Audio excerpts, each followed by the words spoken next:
phone calls, no messages. Nothing but junk mail and overdue bills to keep me company. Seems nobody wants to hire a real private dick anymore, a professional like me. A guy who does the detective work nobody else wants to do. A guy who wears hats and walks around in a black and white world. I began contemplating a more profitable line of work, like politics. We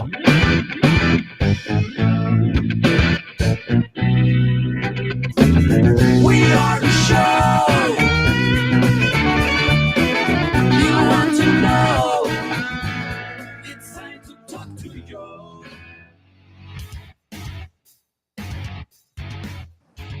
All right, folks, good afternoon. Happy St. Patrick's Day, and welcome to the Tuesday edition of the Joe Mangiacotti Show here on AM 830 WCRN. I'm Joe Mangiacotti, and this is the Joe Mangiacotti Show on Radio Central, AM 830 WCRN. You can join the conversation for the next hour at 508-871-7000. That's 508-871-7000. Or text us.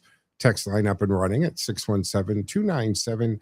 617-297-8388. Got a text early today. Apparently, a lot of people being driven around for a doctor's appointment and so forth.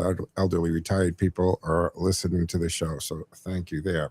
Let's do some housekeeping. Today, behind the glass back at HQ, flying the board. He'll get you set up and into the studio for two-way talk and conversation. You can also tune in on the TuneIn app. That's right. So, in other words, we stream 24/7 to the TuneIn app like thousands of other radio stations do. So that means you can take us anywhere. That's a great feature. I love that feature, by the way. Or you can tell Alexa to play WCRN, and she'll do that, no questions asked. I am streaming the show from the Cameo studios, so the Cameo cam is on, which means you can watch and listen on the station's Facebook page, YouTube channel, my social media platforms, Twitch TV, LinkedIn profile, X, Facebook, and we are streaming live to Rumble. So many ways to watch, many ways to listen. And today is St. Patrick's Day, of course, and I've got to tell you, this one hits home for me a little differently. See, now, yes, I know my last name's Mangiacotti, and that might confuse some people who don't immediately put me, in the Irish lane. But on my mom's side, it's O'Leary. And believe me, the Irish was never in short supply in our home. My parents loved Ireland. They traveled there often. They cherished a lovely cottage in Ladysbridge, County Cork. And I'll tell you something else. When my father's health got rough in his later years, when the breathing wasn't what it used to be, there was something about Ireland, the air, the weather, the whole atmosphere that seemed to clear him up right away. It was like it took 10 years off of him. And when I was growing up, Irish music was not some once-a-year novelty in our home. No. Irish music was playing in the living room all the time.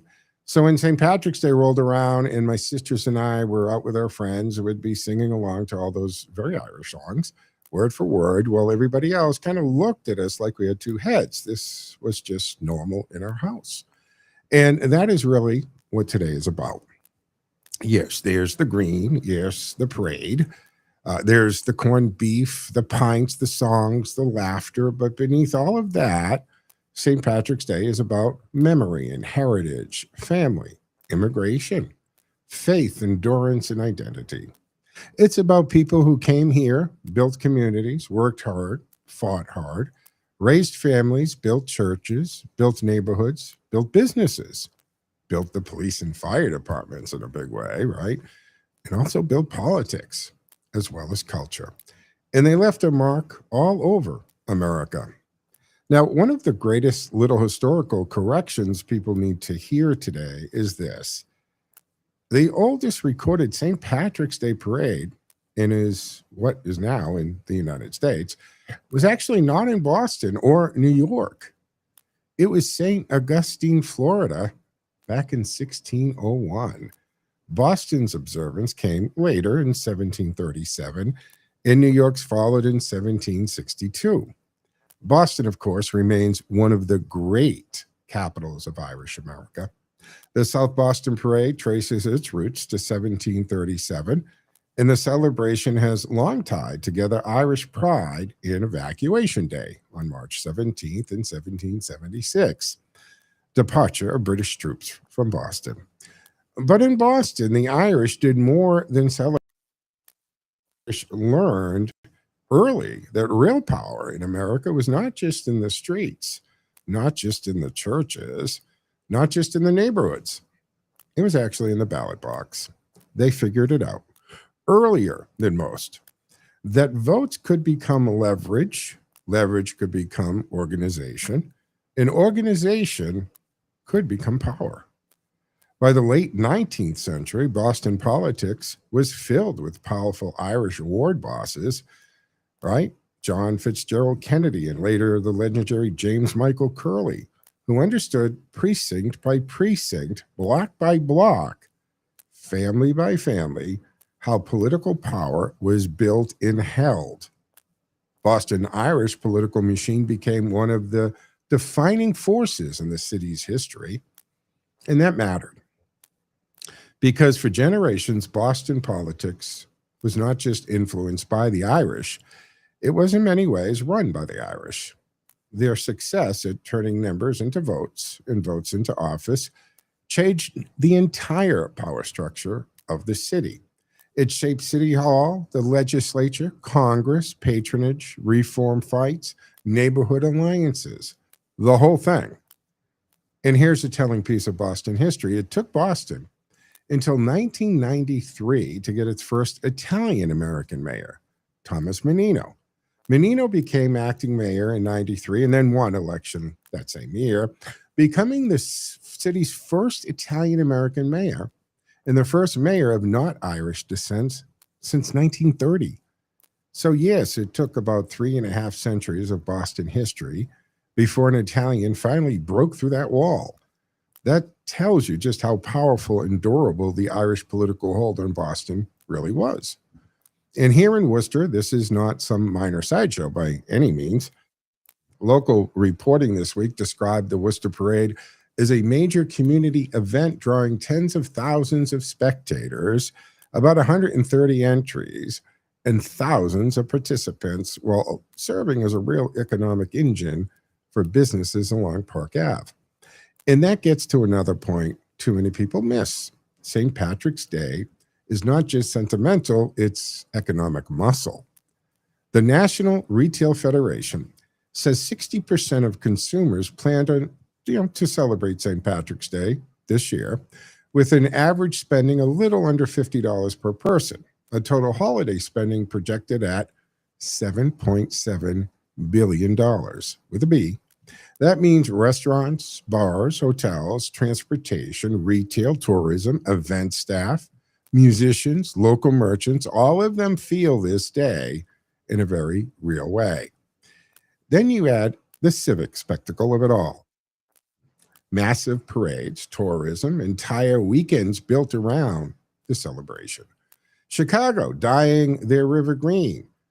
Well, that's embracing the pageantry because they know it works culturally and, of course, economically.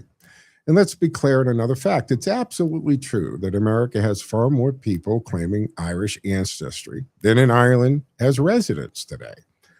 That is one of the remarkable realities of the Irish dysphoria.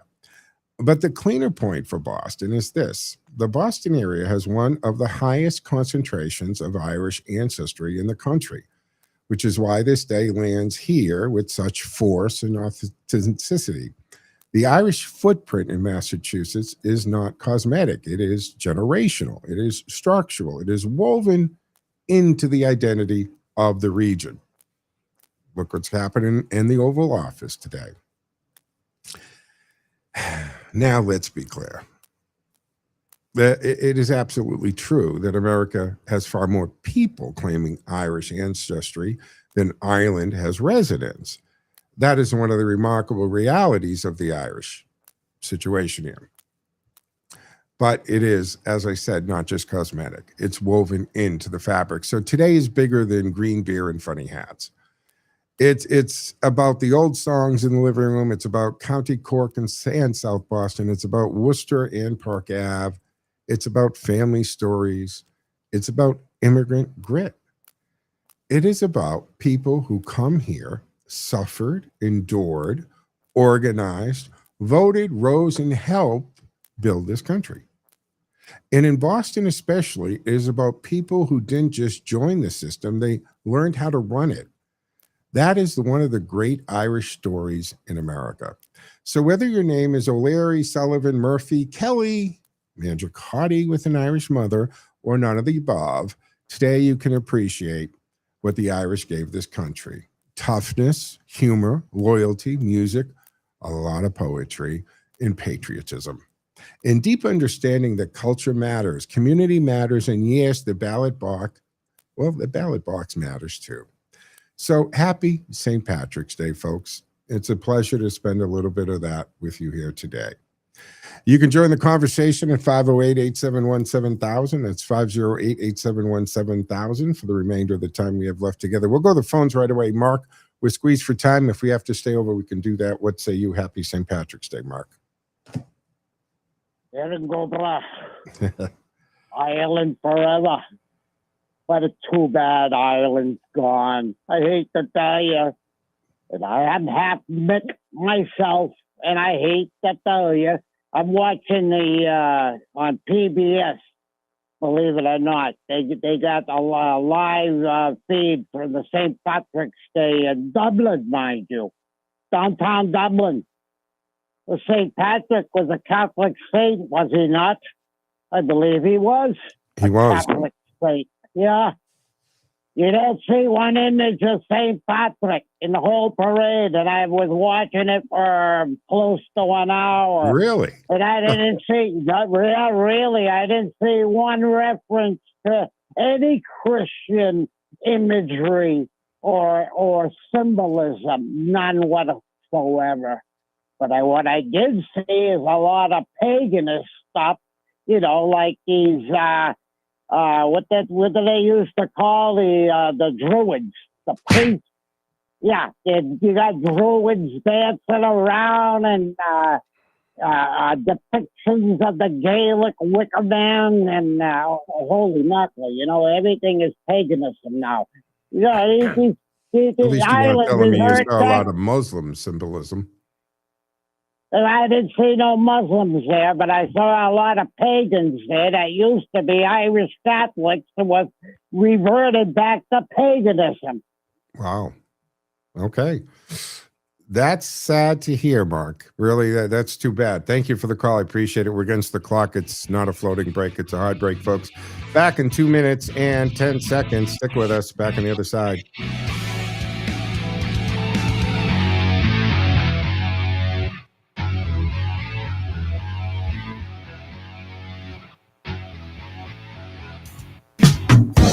Boston, are you ready for a show that's unique and different? Blind and Beyond Radio Show is the only commercial radio show in the world for the visually impaired and the blind community. We are the bridge between the blind community and the sighted community. This show is sponsored by Carroll Center for the Blind in Newton, Mass. Fun, informative, educational, with trivia prizes every Sunday night. Blind and Beyond Radio Show every Sunday night, 7 to 9 p.m. on WCRN, 8:30 a.m.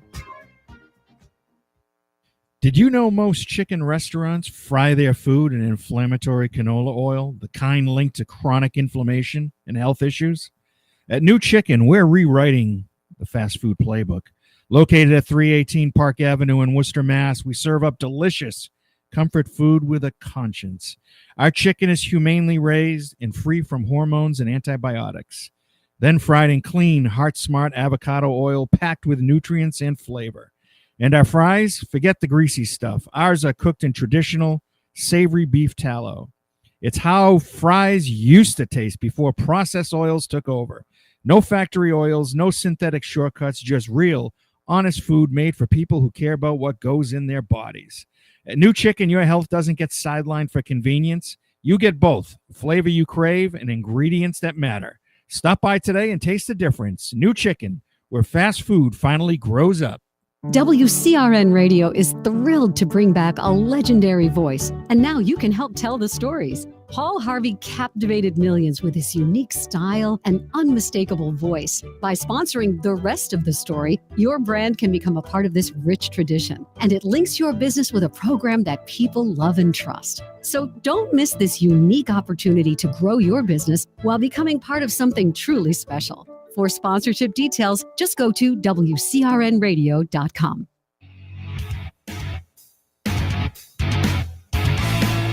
All right, folks, welcome back here. Second segment of St. Patrick's Day afternoon, this Tuesday afternoon on AM 830 WCRN Radio Central. And hello to all those listening, whether in the car or captive audience or not, are watching on the streaming, which we're doing on multiple platforms, as I said, or of course, you can always tune in, guess what, to AM 830 WCRN, especially if you're in the car. Really easy way to tune in, and I appreciate everyone who does do that. Now, because of just scheduling yesterday and so forth, I didn't join you live, and I'm sorry about that yesterday. So I haven't really been able to talk to you since the Oscars. And let me be honest, right out of the gate, I did not watch the Oscars. I had no interest in sitting through almost 4 hours of self-congratulation, backslapping, preening, posing, and moral lecturing from a room full of arrogant, condescending elitists, out-of-touch jamokes who think the rest of America is supposed to sit there while they hand each other little gold statues. I could not care less. And that, by the way, is part of the problem. The Oscars keep wondering why people are just tuning out, why the culture grip is weaker, why normal Americans increasingly treat Hollywood the way they treat a malfunctioning vending machine. Annoyance, indifference, and the occasional kick. Even some recent commentary from Fox Orbit put it bluntly, the Oscars suck. They're dying. While other coverage this week noted the broader complaint that the show has become self-righteous and disconnected from regular viewers. Now, all that said, there is one piece of this I actually do want to talk about. As I said, I didn't watch it, but I see the headlines on Monday, yesterday, even falling into today. And as reported after Sunday night's telecast, this Nanjiani, the actor, I think he's in that animal control. He's in stuff. You see him pop up all over the place. And I think he's on T-Mobile or one of those cell phone commercials. He was presenting Best Live Action Short and did a bit about shrinking movie titles to fit the short film category. Okay. Stab at humor. He turned It's a Wonderful Life into It's a Wonderful Month. Get what he did there? The King's Speech into the King's Tweet. Got it. We got a theme going here. And then Schindler's List into Schindler's Post-it. See what he did there? That triggered immediate outrage online. Some people calling it offensive and even framing it as a Holocaust joke. That's a bit of a leap, don't you think? While others defended it as nothing more than wordplay on a famous title. It's about right. And here's where I come down on this. I don't see that as racist. I don't see that as anti-Semitic. And I do not see that as mocking the Holocaust. I see it as a fairly clever, fast title joke. That's it. He was not joking about 6 million dead Jews. He was not trivializing the camps. He was not mocking Schindler's heroism. He was taking a famous movie title with the word list in it and swapping list for another short form writing item and post it. That's not hatred. That's not bigotry. That's not extremism. That is just word association joke. That's all. You can think it was weak and you can think it was corny. You can think it wasn't even funny. Fine. But that is a different argument. Not every joke you dislike is racist. I know a lot of people think that is. Sorry about that, Mike, for a second. Not every pun involving a serious movie is even hateful. Not every wisecrack requires a tribunal. This is where the larger issue comes in. Who decides these things for us? Who is the referee? Who is the foreman? Who is the cultural pope handing down these accolades on what we are now required to find offensive? Because that seems to be how this works. A handful of loud people on social media decide a thing is beyond the pale. And then everybody else is expected to snap to attention, nod solemnly, and say, yes, yes, of course. That is now forbidden. Says who? And it reminds me of an old game. Some of you probably remember sevens. Remember that? You were in a circle with kids, the leader changed the action, and everybody follows. And the whole game is trying to figure out who is the signaling of the switch. One clap becomes two, knees becomes snaps, snaps become shoulder taps, and if you don't catch the change fast enough, you're out. That's what culture feels like now. Some invisible leader changes the rules. Everybody else instantly pretends to understand. And the public is left trying to figure out, hey, who changed the action? Yesterday, this joke was fine. Today, it's racist. Tomorrow, it's problematic. And day after day, that it's erased from the clip package and everybody acts like they always knew it. It's 7 for adults. Only now the stakes are reputations and jobs and public shaming and forced apologies. And the truly amazing part is that the people doing all of this are the same people who keep telling us they stand for art and nuance and context and free expression. Really? Because art requires interpretation, and comedy requires a little breathing room.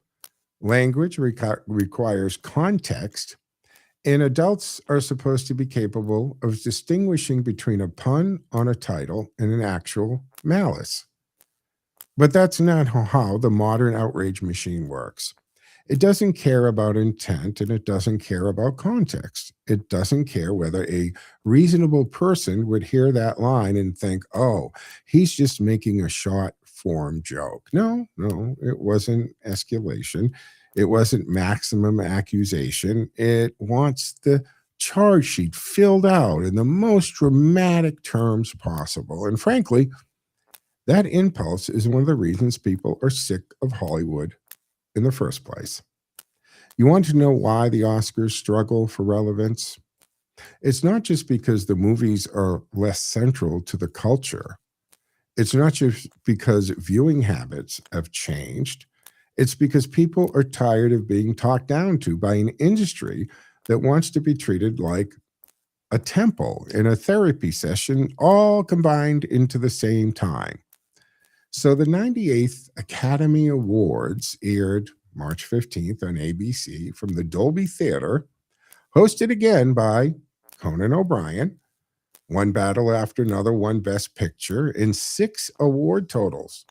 Well, Sinners took 4 and had lead nominations with 16. Yet even with stronger film slate happening, much of the post-show conversation still drifted toward controversy, politics, side comments, and the same old performative nonsense. And that's the tragedy of it. They can't just celebrate the film anymore, right? They just can't entertain. They can't just tell a joke and move on. Remember the old days when comedians used to do that? Just tell a joke and move on. And you either laughed or you didn't. Everyone has to become a moral panic, a lecture, a scandal, a declaration, a litmus test. So here's my ruling. If you hated the joke, say you hated the joke. If you thought it bombed, say it bombed. And if you thought it was tasteless, make the case. But don't tell me I have to treat a title pun as a racial hatred comment. Don't tell me I have to surrender my own judgment because some self-appointed outrage committee rang the bell. Or maybe it was a dog whistle. I don't know. Don't ask normal Americans to keep genuflecting before a cultural industry that seems less interested in entertaining a country than policing it. The game is getting so old, folks. People know it. People feel it. And more people are just opting out of it. Maybe that is the real story of the Oscars. Not who won, not who wore what, not who made which speech. The real story is that the public increasingly sees through the act. And once that happens, the applause gets a lot more quieter. All right, folks. Again, we are streaming on multiple platforms. You can also tune in to the TuneIn app. And if you don't have that app, it's so simple to get. 508-871-7000 to join the conversation. That's 508-871-7000. And of course, our text line works like any other text. You just simply text 617-297-8388, 617-297-8388. And it appears on the screen in real time, and we try to work it into the conversation. So while we are talking, and earlier today, the Irish president, of course, was in the Oval Office with Trump on St. Patrick's Day. And a lot is going on with, of course, the Strait of Hormuz and what is happening there. What's your take on that? What say you? You know, I see these memes like Trump is begging for help to get the Strait of Hormuz under control. But I don't think America really needs the help. He's looking for the consensus, and he's looking for it. And I agree with his criticism that these countries like England, remember, who got all upset because we used the base that we've been using for decades. That's a whole nother show and discussion. But he's looking for the consensus. And for you to say, oh, we really believe what you're doing is right and so forth, we're going to send help after you've taken all the risk and taken all the flack. That's not really what a good ally does. So that's interesting. But here's the thing. What do we get? Couple percent of the oil for America through this Strait of Hormuz, where 20% of the rest of the world gets their oil, and China gets upwards of 75-80% of their oil from there. So whose interest is that in? And I don't believe, quite frankly, a lot of these reports about these mines and so forth. Do you understand what it takes to drop a mine? It's not something that's a low-profile operation, not when you've got almost every intelligence satellite and spy plane that America owns, operates, or has access to watching that area. It's not that simple to do this. And we have incredible anti-mine technology. We talked about the Dolphin technology, which still just, fascinates me. And I'll do some of that, I guess, offline on a podcast to get about that. But we do have to take our mid-show break here on St. Patrick's Day. Yes, this Tuesday afternoon, St. Patrick's Day on AM 830 WCRN. 508-871-7000 to join the conversation. That's 508-871-7000. Stick with us. We'll be back 2 minutes, 15 seconds on the other side. Don't go anywhere. We got a great second half coming up.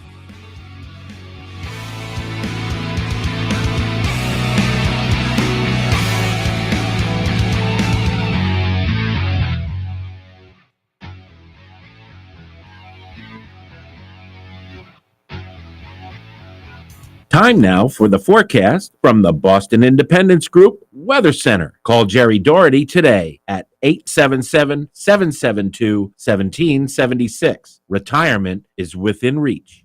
I'm Chief Meteorologist Sherry Spear, and here's the latest Boston 25 weather on Radio 830 WCRN. Partly sunny, windy weather for today. We've got afternoon temperatures sitting in the lower 40s.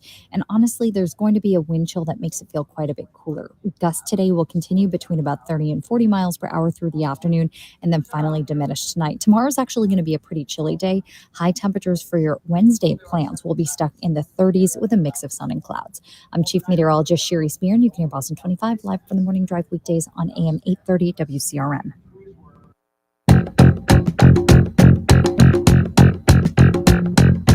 More live and local radio is next. Stay tuned to Radio Central 830 WCRN. Polar Park is the place to play. It's still the best ballpark in AAA.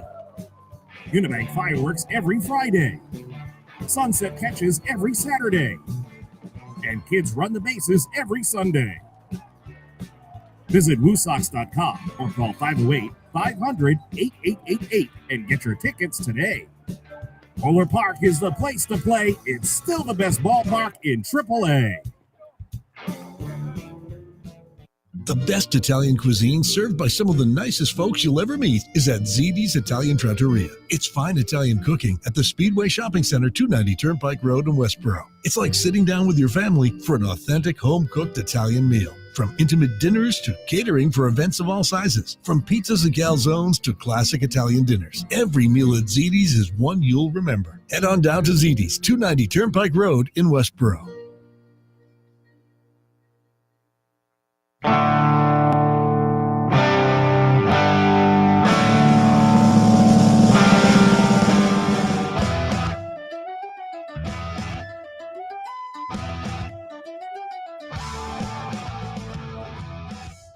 There you go. Is that Dropkick Murphys? All right, 508-871-7000 to join the conversation. 508-871-7000. Text line is running at 617-297-8388. 617-297-8388. Very, very easy way to join the show in one way or the other. Let's go to the phones. Ken is up next. Hey, Ken, what say you? Hello, Joe. Happy St. Patrick's Day, by the way. Same to you. I can't say I have much of any, if any, Irish in me. There was some possibility through my maternal grandmother. But my maternal grandfather, why, he considered himself an honorary Irishman. Why? Because he was born on this day some 132 years ago. Oh, so St. Patrick's Day baby. Interesting. Yeah. Okay. And so cool. I can tell you, every Sunday before his birthday, we would hold a party at my parents', and he'd have his black pants, white shirt, and green shamrock tie. He just loved the day. Why not? You know, it's better than having your birthday on or near Christmas because you grew up with that. Oh, this is for your, the gift. The one gift is for both. I have a sister who has a birthday close to Christmas, and she dealt with that our entire childhood. Scarred her, I think. Yeah. Life was never the same after. Mine's near 4th of July. So the worst is I thought when I was very little that the big party, which my parents convinced me was for my birthday because we always had the birthday cake at the cookout, right? So I really did think that that was the case till, of course, my sisters realized what I thought and shattered that bubble real quick. Happily, by the way. Yeah. So your parents were pulling your leg and your sisters yanked it. Oh, they were like, you idiot. It has nothing to do with your birthday. It's the 4th of July. What is wrong with you? They took a lot of glee in busting a 7-year-old's, view of the world at that point. Hey, So that's what siblings are for. Some people would think my grandfather's birthday matched the St. Patrick. Oh, no. I just looked it up. Do you know what March 17th was for our actual St. Patrick? No. That was the day he died. Oh, the day of his death. Okay. Yeah. So somewhere around 460 thereabouts. And so, yes, as Mark was saying, there were nothing but pagans when he was born. And guess who turned that around?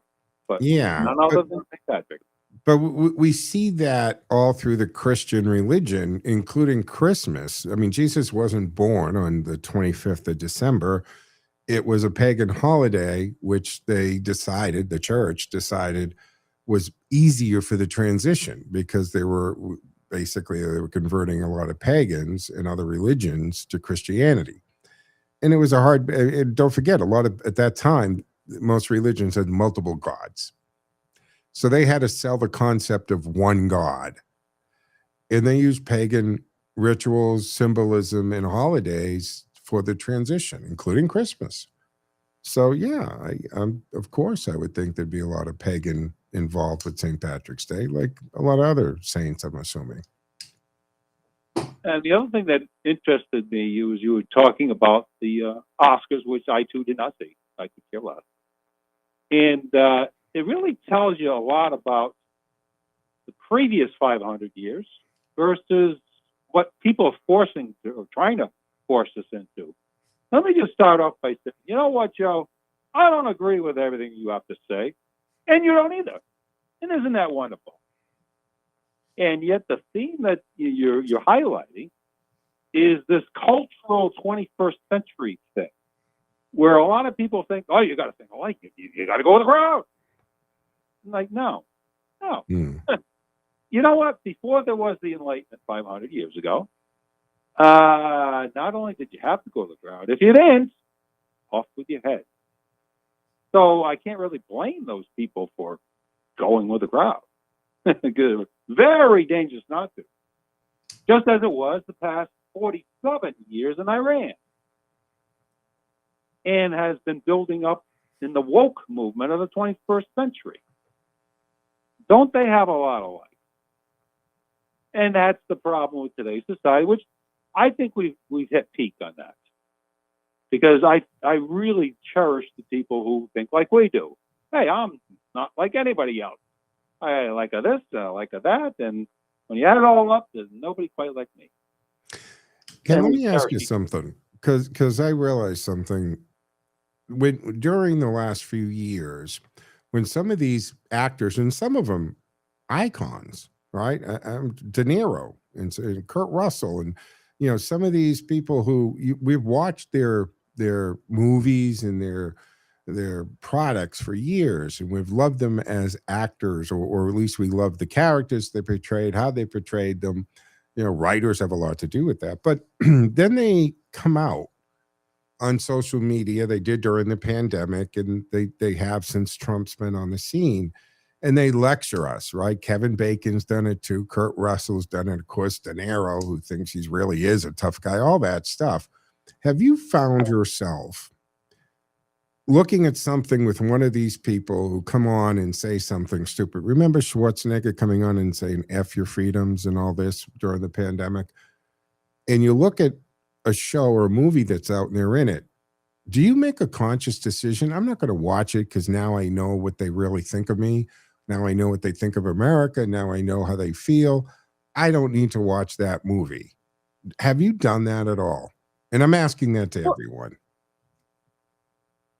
If I don't like the content, I won't watch it. And if they're going to spit in my face, I'm definitely not going to watch it. Well, that's what I'm saying. You don't know the movie because you haven't watched it yet. But have you found? Because I did. I found myself saying that there's some new Kurt Russell show out. I forget the name of it, and I haven't even bothered to look at the trailer or whatever. And there's certain things that are out, and I'm like, look, I can't take that image of them saying something so stupid or condescending or hateful on social media, that I'm like, I'm not going to watch the product that they're putting out. And I'm wondering, is there anybody, or are they all in that bubble in Hollywood that they actually chair them for doing that, and they don't realize, well, actually, maybe we should start putting in contracts that these people can't go on social media and say these things if they're going to want to be in my movie, because you're insulting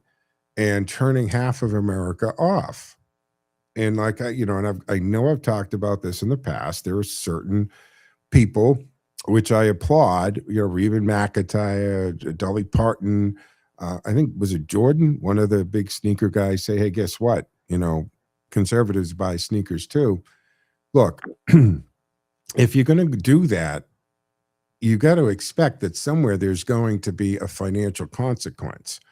And if it's your money, that's one thing. But if you're doing this stuff and the producer of these movies who put all the money up, they might want to have a say in it. I mean, I remember Howard Stern talking about anybody who voted for Trump or was MAGA or whatever, don't listen to my show. I mean, now the show's not being renewed, right? It's going away. Oh, yeah.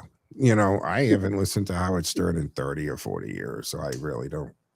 I never understood the appeal in the first place. But the point is, do you ever think of that? Because I know I've actively not watched something with one of these people that I saw insulting half of America on some social media platform. Well, I still say most of this is the 20th versus 21st century divide. That probably the best stuff was 40s through the 70s, let's say. But it was so good in the 80s and 90s. And then this whole, our way or the highway. Yeah. And the rating, everything tells you the public isn't buying it. So funny, I have a friend who's a young person, right, under 30, and has no interest in watching movies made after 1999. who enjoy movies from the 50s, 60s, 70s, 80s, and even into the 90s, but anything in the 2000s, they're like, it's not, it doesn't have it. It relies on special effects, and they're woke-ish and lecturing. I still watch old movies. I mean, I watched Planes, Trains, and Automobiles the other night. One of the funniest movies I think ever made. Oh, sure. You know? Yeah, that came out around Thanksgiving, and I watched it right before. It's just so good. And I'll give you another one, too. Who could imagine having a high school English teacher who comes into school one day and is raving about a movie, Blazing Saddles? Oh. Well, you couldn't make it couldn't today. make Blazing Saddles today. That is so politically incorrect. Oh, my. Mel Brooks. I mean, I also love that History of the World movie he made, too. That was pretty hysterical. Exactly. Mel Brooks is funny. I mean, producers and all that. Yeah. And he's got to be well in his 90s now, right? He's still alive. I couldn't tell you if he is or isn't alive. Dick Van Dyke, I think Dick Van Dyke hit the 100. Didn't he become centennial this year?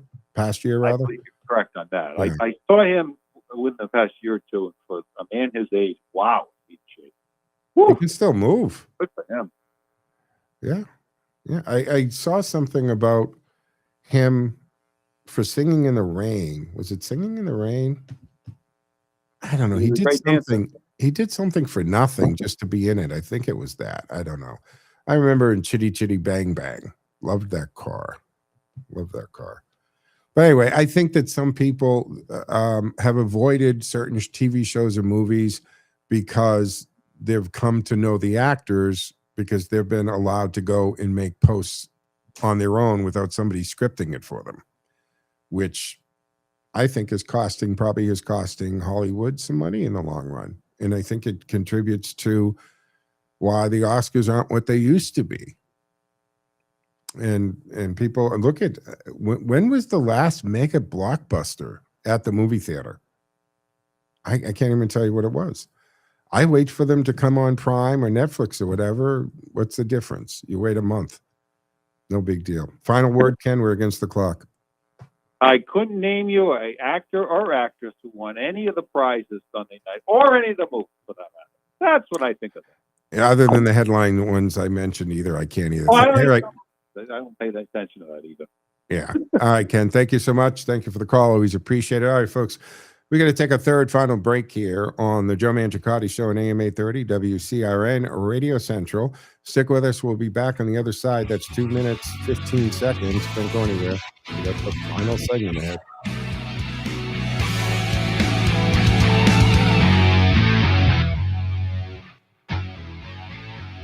Woo!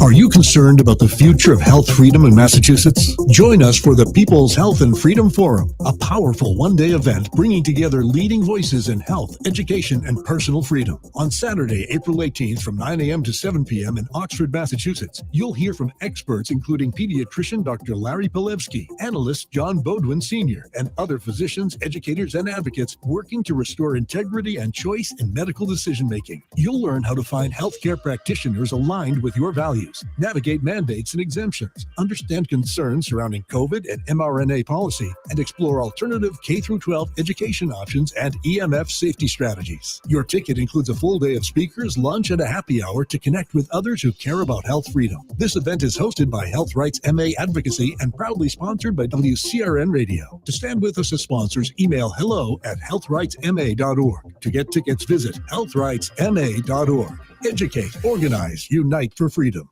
This is Jerry Doherty, host of Making Money Last, right here on WCRN. Like all business owners, I'm interested in why people choose to work with Boston Independence Group. So I asked my clients. The most common response, Jerry does not try to be all things to all people. Boston Independence Group is specialized, focused solely on retirement planning. My customers enjoy the difference. We do one thing, and we do it exceptionally well. Help other people live better in retirement. That's it. If you're ready to retire or making plans to retire, we can do for you what we've done for hundreds of other retirees throughout New England.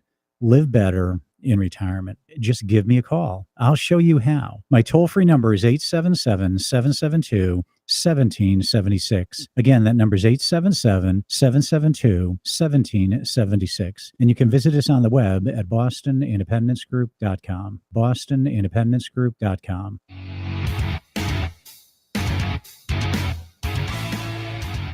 All right, folks, welcome to the fourth final segment here on the Tuesday afternoon edition, which happens to be St. Patrick's Day. So happy St. Patrick's Day to you all. 508-871-7000 to join the conversation. That's 508-871-7000. And, of course, the text line is running 617-297-8388, 617-297-8388. You can text that like anyone else, or you do anyone else. It appears on the screen in studio in real time, and we take it from there. I want to tell you something. I don't know if you caught this, right? There's a story out of D.C., and this is what happens when the city, any city, spends too many years pretending that disorder is not a big deal.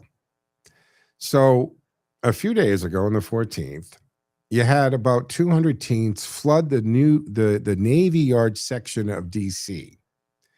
And what followed were fights and robberies and chaos and even gunfire, with police saying that a 15-year-old allegedly fired a gun into the air. Authorities recovered 2 guns, and just by the grace of God, nobody was killed in this. Now, here's the part that really matters. This didn't come out of nowhere, folks. This is what happens when a city gives an inch, just an inch, to lawlessness. When people are allowed to flip their nose at law and order, when minor disorder gets shrugged off or excused, even rationalized, or treated like some harmless expression of youth. And it doesn't stay minor when that happens. See, it grows and it spreads and it even festers.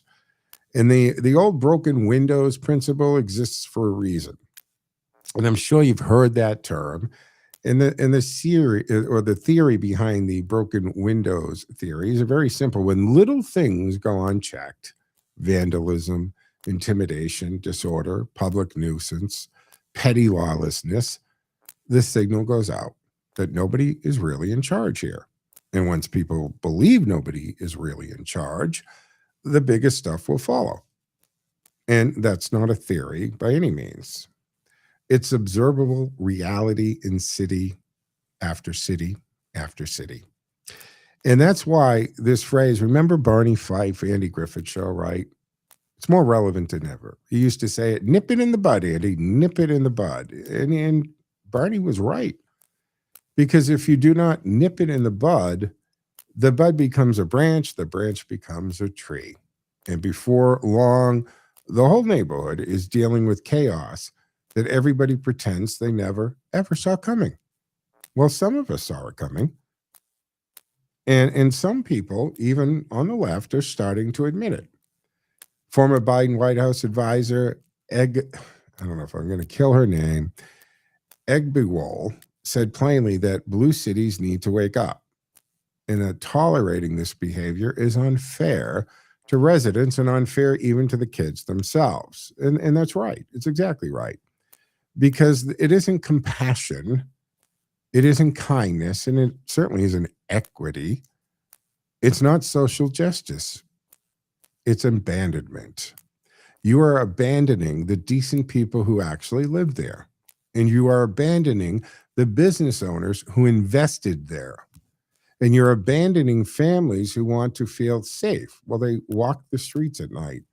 And yes, you are abandoning those kids too, because you aren't teaching them there are no real consequences until something truly terrible happens. Of course, it's too late by then, folks, right? So this Navy Yard episode was not just an inconvenience. It was a warning flare. Police say there were multiple fights, robberies, in the discharge of that firearm I spoke about. One teen had shoes and a jacket stolen. Another robbery involved juveniles as the victims. This was not kids horsing around. This was mob behavior. And we know how mob mentality works. And there's another key point. DC officials, they were very much already dealing with repeated youth disorder in that area and had been using temporary juvenile curfew zones. They were already in place in response to earlier problems. So in other words, the city already knew its pattern was developing. This was not a bolt from the blue here, out of left field or anything. That is what happens when leaders spend too much time worrying about the optics and not enough time worrying about order. They don't want to look too strict. They don't want to be criticized by the activists. Oh, those activists. And they don't want to be accused of over-policing. Certainly not that. And don't want to say anything, not too early, that is. So they say, not late. After the fights, after the robbery, after the gun comes out. That is backwards governance. Civil society depends on standards, folks, right? It depends on adults being adults. It depends on police being allowed to actually do their job in police. It depends on the understanding that public space belongs to, get this, wait for it, the public, not whoever can gather the biggest unruly mob. And when cities stop enforcing those standards early, consistently, and unapologetically, they create the very conditions for this kind of takeover. So yes, this is exactly a broken window story. And yes, this is exactly a nip it in the bud story. You do not wait until the gunshot to decide maybe things got a little out of hand here. You do not wait until people are being robbed to say maybe, ooh, youth gathering needs some attention, folks.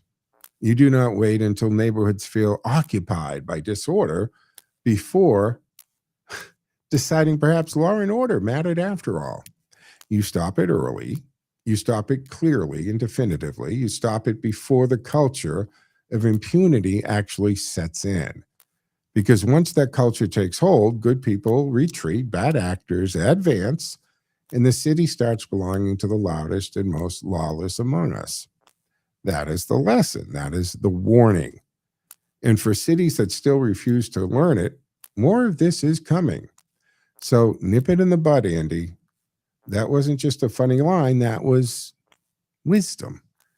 And a lot of our leaders could use a little more of that right about now. Absolutely. 508-871-7000 to join the conversation. That's 508-871-7000. Lines are open and available. Don't forget the show is streaming on multiple platforms, whether it's Facebook or YouTube, X, Twitch TV, LinkedIn profile, or Rumble. You can watch and listen many ways, including tell Alexa to play WCRN and she'll do it, no questions asked. And this show it's turned into a podcast and then distributed wherever you get your podcast. So that could be iHeartRadio, Spotify, Google Play, whatever the case may be. Now, quick update because we only have a few minutes left of the show, but the Save America Act, we're hearing a lot about this, but we don't seem to get a lot of action and movement on it. All right, let's talk about it while we have a few minutes left, because this is one of those moments where the issue is simple, the politics aren't by any means, right? And the games being played in Washington tell you everything you need to know. So as today, the 17th, St. Patrick's Day, the bill is very much alive.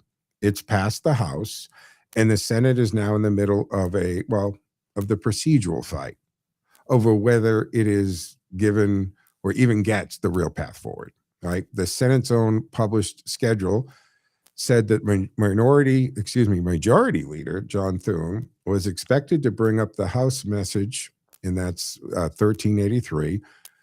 This is the legislative vehicle for the Save America Act that the senators should expect a roll call vote on. So it isn't dead. That's a rumor. I know that's out there. This is not just talk radio chatter either. This is a live fight right now. So the larger point here is brutally simple. If a bill is about proof of citizenship for federal voting, and if the opposition is so desperate to block it that they may have to hide behind some Senate procedure, then the American people have the right to ask a very basic question. Why are you against election integrity? It still dumbfounds me that there are people, including politicians, who think this is racist, yet they can't really articulate why it's racist. And when they do, they sound extremely racist. Have you noticed that? In their defense of their position and trying to explain to you why this is such a racist bill, they couldn't be more racist sounding if they tried. And yes, Senator Mike Lee has been pushing exactly that argument, that if opponents want to stop this bill, then make them do it in the open. Make them stand there, make them talk, make them explain themselves, and do that without being racist sounding. Good luck with that. His office has publicly called for forcing Democrats to stand up, filibuster, and in his opinion, fail, which is basically the grown-up Senate version of saying, if you're going to block it, own it to the public. I agree with that. I think all bills should have to be read. I think all bills should be debated. And I have a very long-standing position that I don't like amendments to bills. I know it's part of our process. It happens every day. And it's happened with this bill. I'm not pretending it didn't. Trust me, they've added a bunch of other crap on this bill that if you pass this Save America Act bill, other things get through too. And some people might have issues with those other things. Unfortunately, that's our system. I never liked it. For 40 years, I've said I don't like it. I don't think that should be allowed to happen. I wish every bill and piece of legislature passed or failed on its own merit only, that each bill was read up, debated, and then voted on based on that. But that's not how the system works. I wish it did, but it isn't. And I have to tell you, having them have to do that is, to me, politically smart, because the American people are tired of this shadow boxing, right? Tired of the procedural dodge, tired of the shell game, tired of watching people oppose things they know are popular, then hide behind rules so they never have to defend the substance, which is why I don't think we should have anything but roll call votes where you're on the record. But this has to wrap up St. Patrick's Day edition of the Joe Mangiacotti Show on AM 830 WCRN. Thank you for spending some of the day with me. Have a great time tonight. Don't overdo it. If you go out, folks, be careful, be cautious. Watch out for your friends. But this will wrap it up for me. Joe out. Till tomorrow at 1 o'clock.